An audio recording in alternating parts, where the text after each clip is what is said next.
If I have to continue fielding this question for first-time home buyers, whether they should rent a home or buy a home, I think I'm gonna quit my job and go get a paper route. It is the age-old question that has been plaguing would-be home buyers since the beginning of time.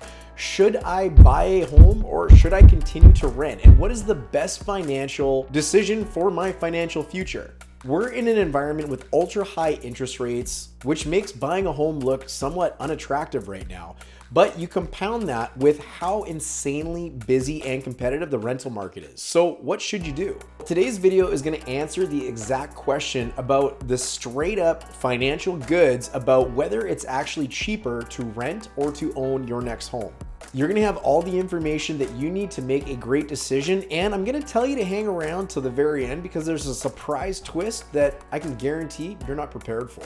So if all that sounds good, let's get into it.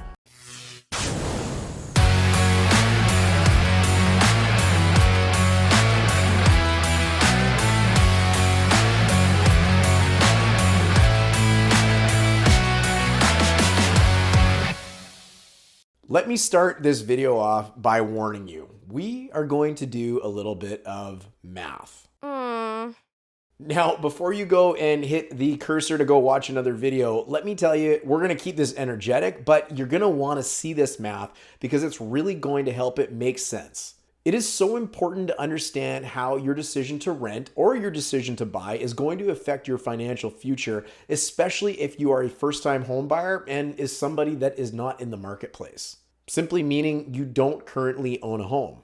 Jumping onto the trusted Google machine, the website Zumper shows that in Surrey, last updated on September 30th of 2023, the average rent for a two-bedroom apartment is $2,649, an increase of 18% compared to the previous year. And there's currently 105 apartments for rent in the area. When looking at one bedrooms, we can see that the median rent for a one bedroom is $2,000 per month, an increase of 16% year over year, and there's currently 94 apartments available for rent. So this is good. We've got some basic numbers to work with now. So if you were considering whether you should buy or continue to rent, let's fill a little more color into this equation and story and make sure you have the details on both sides. Starting first with one bedrooms, on our back-end realtor search site, inputting some really basic criteria for the city of Surrey with a maximum price of $500,000 with at least one bedroom and a minimum square footage of 500 square feet, you can see there is 109 options available currently. Exploring these options a little further, we can see that the prices start as low as $389,000, but there is a lot of options generally in the low 400,000s. Using an average number of $420,000, and after investigating these further, learning that an average strata fee for something priced in around there is about $290 per month, and accounting for property taxes after the homeowner's grant of roughly about $1,000 per year, let's run over to our trusty calculator. If you need a great calculator, you can find this at our website at germyn.ca. So let's plug in the information. First, we will start with the asking price of $420,000. Assuming we can put 10% down on this property and using the best available rate right now, which is roughly 5.54%, you can see right here that our total monthly mortgage payment is approximately $2,388. So if you're doing the math at home, when putting 10% down, between your monthly mortgage payment accounting for your strata fees monthly and your property tax, you're going to be paying roughly $2,678 per month to be a homeowner. And this, of course, is compared to the $2,000 a month that you were paying if you're a renter, a difference of $678 per month. Now, I'm kind of curious, maybe a two-bedroom fares a little bit better. So let's check it out. Back to our trusty back-end system, we are going to start inputting some information about a two-bedroom home. So let's assume that we can get a two-bedroom home for under $650,000. Again, it's got to have a minimum of two bedrooms, and we want it to be decent in size. So let's say it's got to be at least 750 square feet or larger. Zooming up to the top, we can see there's 147 options that are available under $650,000.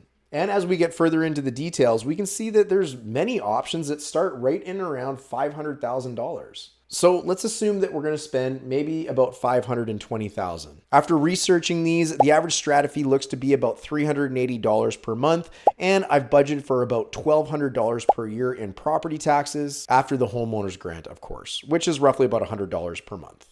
Back to our trusty calculator on Germyn.ca, let's input the new numbers. Assuming a purchase price of $520,000 per month with a 10% down payment, we can see our total monthly mortgage payment is about $2,956 per month.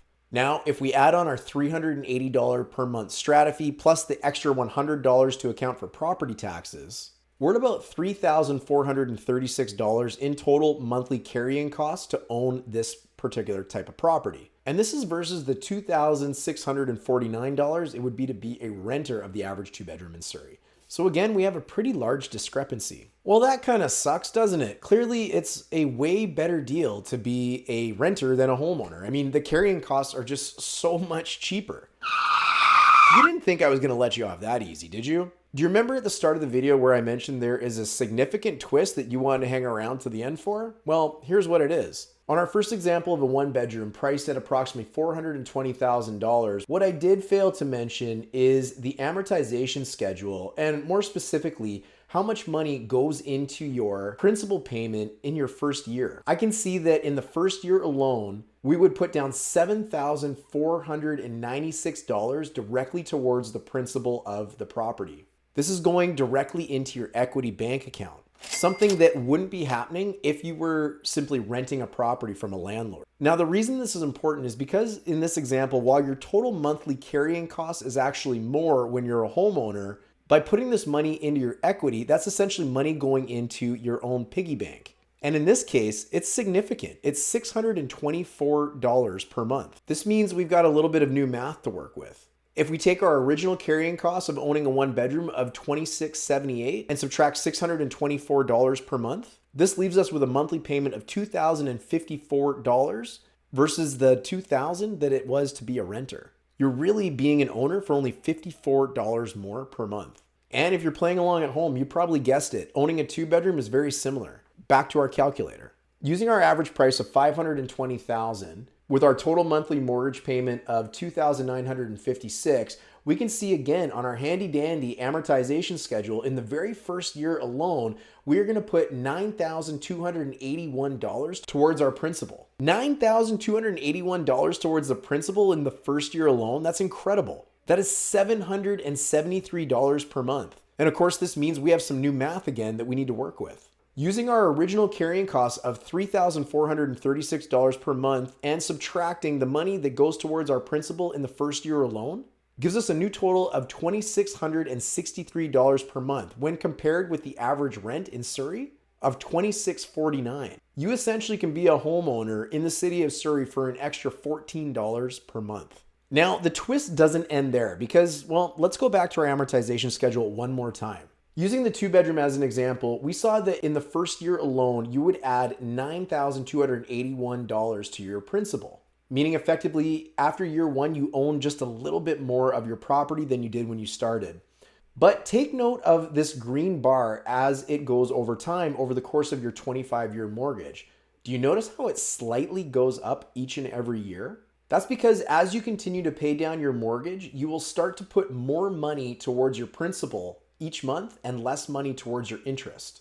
As a quick example, in the year 2033, 10 years from now, rather than putting $9,281 towards your principal that year, like you did in the first, you'll be putting $16,029 towards your principal. And of course, you know how the story goes. The longer you continue to pay off your mortgage, eventually one day it's gone because you don't have one anymore. Now, I wouldn't be doing this video complete justice without mentioning that naturally owning a home does come with some additional expenses. But I think you already knew that. But for those of you that maybe didn't know that, you've also got to have some money for general repairs around the house. Maybe there is special levies that are generated or requested by the strata. You've of course got your property transfer tax, unless you're lucky enough to avoid that because you're a first-time home buyer and you're buying underneath the threshold, which in both of these examples you are. There's a sliding scale between $500 and $525, but you're still getting the benefit of the first-time home buyer's property transfer tax exemption. as long as you qualify. Of course, we also didn't mention that you need to have a down payment available. No down payment, you can't really buy a house without one. But you can do a down payment with as little as 5% up to the first $500,000, which naturally would change the numbers that we just shared by a little bit. So there you go. Is owning a home actually cheaper than it is to rent a home? In this case, I'd say yeah. While your monthly carrying costs might exceed that of owning a home when renting, each month, in general, for the strength of your own financial future, it's a much better deal to own that home. Naturally, I'm curious. I'm curious with what you think. Do you think the math that I've done in this video adds up? Do you think it makes sense? And do you think it makes more sense to be a homeowner than a home renter? Leave your comment below and let me know exactly what you think, because I'm very curious how you and the rest of the YouTube world is going to receive this video. And of course, while you're down there, don't forget to check out all of our links with all of the free collateral we've made available for any home buyers or home sellers to help you be more successful in your endeavors, or use the link below to speak with me and my team, whether you are buying or selling a home and need some really great advice. That's it for me on today's video. We'll definitely look forward to seeing you on the next one. And I hope this answered a few questions and you enjoyed the twist a little bit. Don't forget to subscribe and we'll see you on the next one. Cheers.